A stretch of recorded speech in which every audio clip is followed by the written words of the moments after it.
A lot of the neighbors have actually remained over here. They told me that they were kicked out of their homes probably around 7 o'clock this evening, that police told them that they needed to evacuate. Well, residents living in the Highlands area were allowed back to their homes around 8 o'clock last night. While many people are happy to be back home, some have lost their property. Now I'm going to step out of the way. This is one of the homes that was lost in the Highlands fire. We did see a lot of fire trucks heading that direction, speeding actually into that direction. So we're hoping to get a little bit more information on that. We do know that there are about 75 organizations out here monitoring the fires, and despite his attorney's advice and wishes, Joseph Randall did take the stand talking about what exactly happened the night that he attended that housewarming party. People are voicing their opposition on this proposal, saying it could hurt property values. We haven't experienced any winter weather activity as of yet, but that does not mean it will not happen.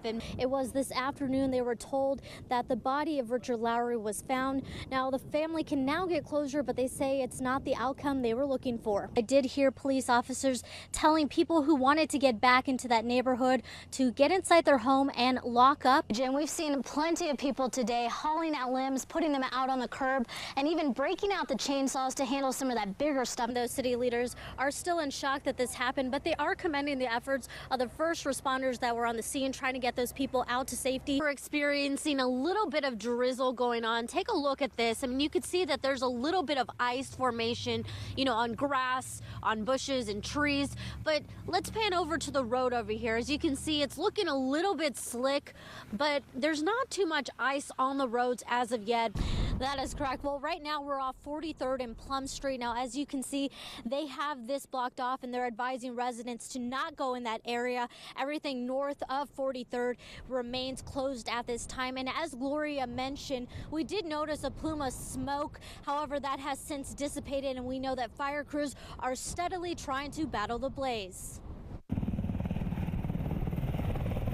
The National Guard Black Hawk helicopters have been working round the clock Tuesday. Here you can see them filling up water and heading back out to attack the Highlands fire. The fire reignited about 6 p.m. yesterday, causing evacuations. Many folks like Fred Maddox had to spend the night at the Red Cross shelter set up at the Kansas State Fairgrounds. He was out at 43rd and Plum awaiting news of when he could return home. I got the message about 7:20 and tried to secure as much of the property as I could and get all the valuables out of the house. Last night, close to 70 people had to seek shelter. Ruth Dusher says her senior community facility was told to leave. 6 blocks from the fire. Wow. We got evacuated at 7 o'clock last night. Hoping to ease the worrying, Red Cross volunteers have been working tirelessly to keep folks updated and comfortable. Just kind of reassuring them that the first responders were doing everything within their power to help, not only protect their house, but maybe some of the animals that they had left behind. Reno County Sheriff's Office tells KAKE News the fire continues to burn and the wind continues to be a challenge. The humidity is still really low, and that's the big thing. The wind is at 25 plus. We're anticipating a west wind, which is what we have set. That's what we were experiencing last night, and we've heavily been concentrating on that eastern side. For now, all folks can do is wait and wonder if their home is okay. That's been the stress part of it. It's like we're not getting the information of what's really going on, and we're really praying. Well, we just noticed a number of fire crews heading north over here. As I mentioned, wind just constantly is a challenge today. We know that there are more than 230 first responders trying to assist and contain this fire. For now, reporting live, Monica Castro, KAKE News. Last month, he was sentenced to 30 days in jail and 30 days of work release. KAKE's Monica Castro talked to the family as they take on their fight for justice.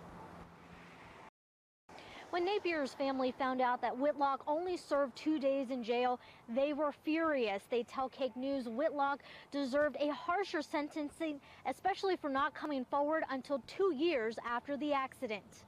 Jeremy Napier's brothers and sister can't help getting emotional looking down at his headstone. They wish he was still alive. He was killed in a hit-and-run accident in 2014. It took authorities nearly 2 years to arrest the driver. Well, Jeremy lost his life.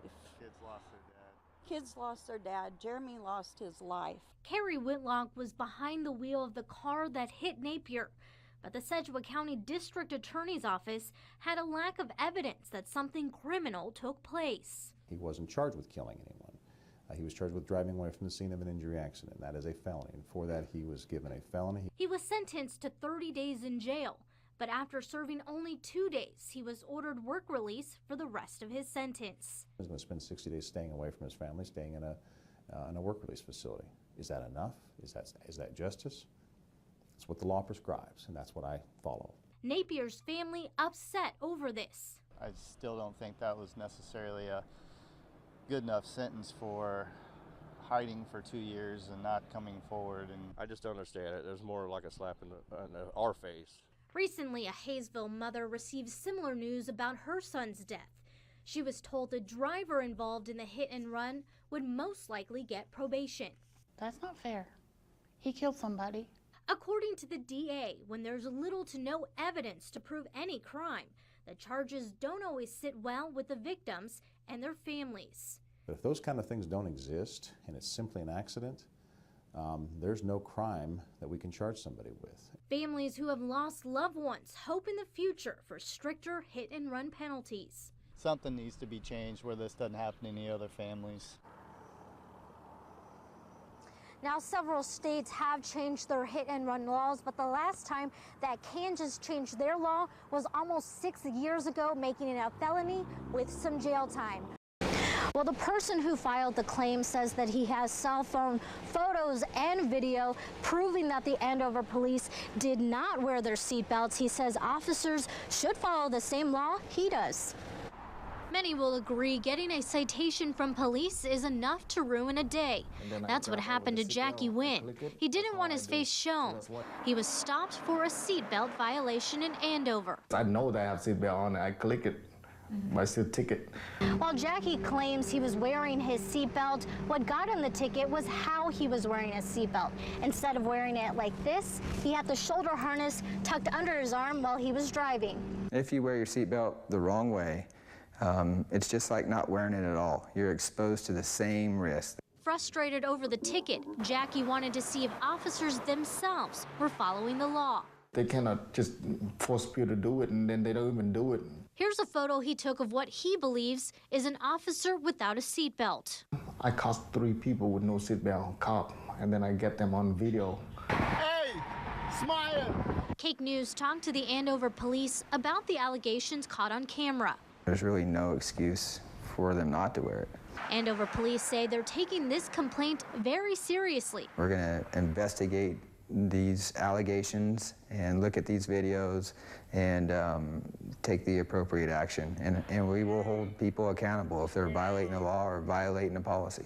Jackie just doesn't want officers to get away with breaking the law. I don't feel fair to me at all.